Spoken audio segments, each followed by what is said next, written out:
Hello and welcome back. It's August 2025 and Adobe has just released a new update to Camera Raw with an interesting new feature called automatic dust spot removal. Now this is yet another AI powered tool, but what we need to know is it effective, does it work, or is it just another gimmick? So let's jump in and see how it works.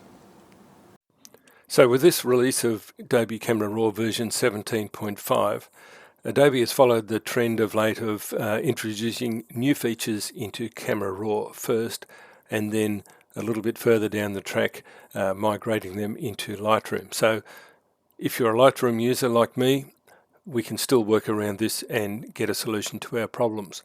Now in this case we're talking about a new AI tool for automatic dust removal, and I found a particularly nasty photograph that has a lot of dust on it.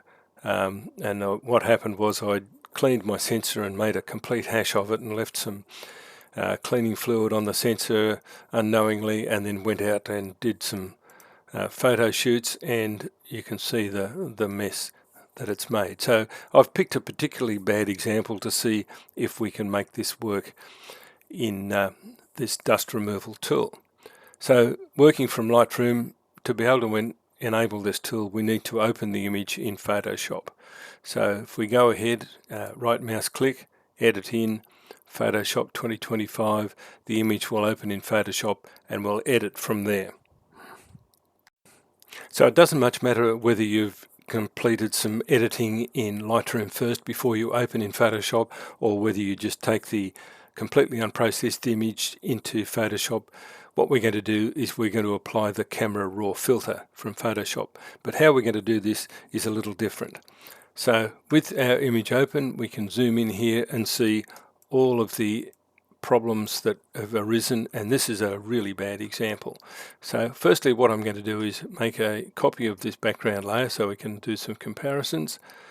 Background copy, and then I'm going to convert that background layer into a smart object by right mouse clicking, convert to smart object. That allows us to go backwards and forwards from the Camera Raw filter if we need to make further adjustments. So having done that, all I need to do now is to double click on that layer. It opens as a separate image, allowing us to then access the Camera Raw filter. So if we go from up to filter, Camera Raw filter, it brings us back into Camera Raw.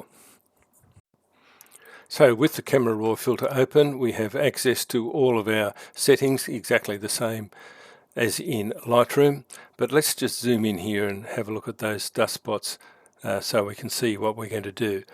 Now, you could go ahead and do further adjustments to the image, but I'm not going to do that here. I've made some adjustments already in Lightroom before I opened this file. So we're going to go directly into removing these dust spots. So what we need to do is we need to go into the Remove tool, and you'll see down here there's the new option, Dust. So if we click the little triangle here to open that, you'll see here that it says Early Access, which means that it's not yet a fully functional filter, but it's deemed to be good enough to let loose in the outside world for people to experiment with. So how do we do it? Well, there's really only one button. We click on Apply, and that opens up a little progress window that allows us to sit and watch the little bar go across while it identifies and removes the dust. And what we'll do then is we'll see how effective it is. And depending on the speed of your computer, this may take a little bit longer or a little bit shorter, but essentially it's fairly quick. Now you've seen here that it's applied that, and if I click over here and hover, you can see here it's showing me all of the places where the dust has been removed. Now if I was to try and do this myself manually, I would probably give up because there are so many spots.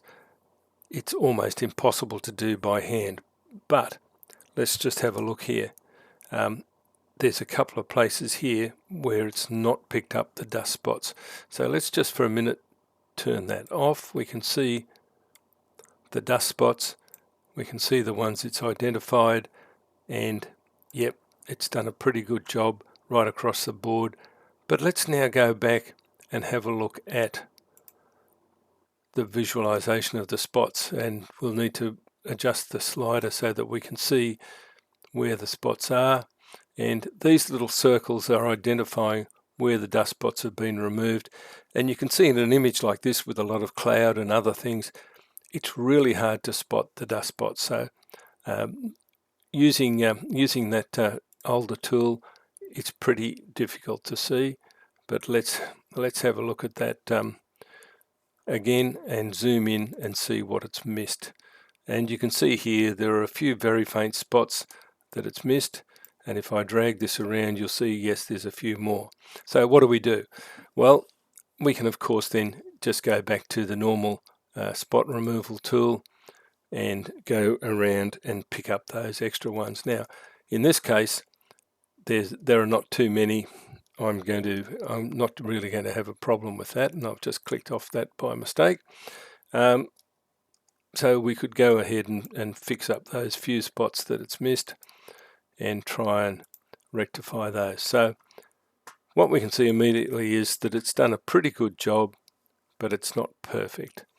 And maybe we're expecting a little bit too much to ask the tool to do that. Let's go back to our main window again, and if we look at that, we can see that the majority of those spots have been removed, but it hasn't picked them all up. So all we need to do now is click on OK.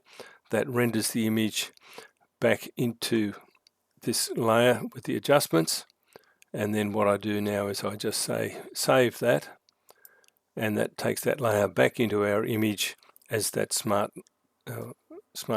layer. So here we are back in Photoshop with that smart object layer rendered, and you can see here if I turn it off and on, we can see the difference between the spots removed and the spots not removed.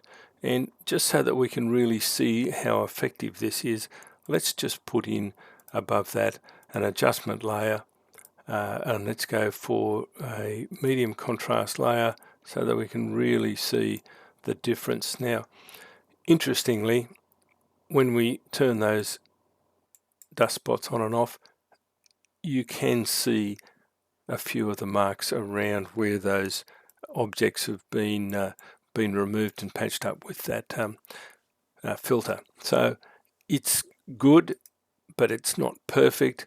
And I think if you've got an image with a lot of issues like this, you've got two choices. You can either forget using it, you can try using this dust spot removal tool, bearing in mind that when it removes the spots, it doesn't get them all, and those that it removes are not entirely removed perfectly. So how do we overcome that problem? Well, having taken that into Camera Raw and played with it, we could go back in and work over it with some other tools, but quite honestly, you might just be better off not applying this sort of a contrast to the image and just leaving it as is, and then maybe just using the patch tool to fix up those small spots.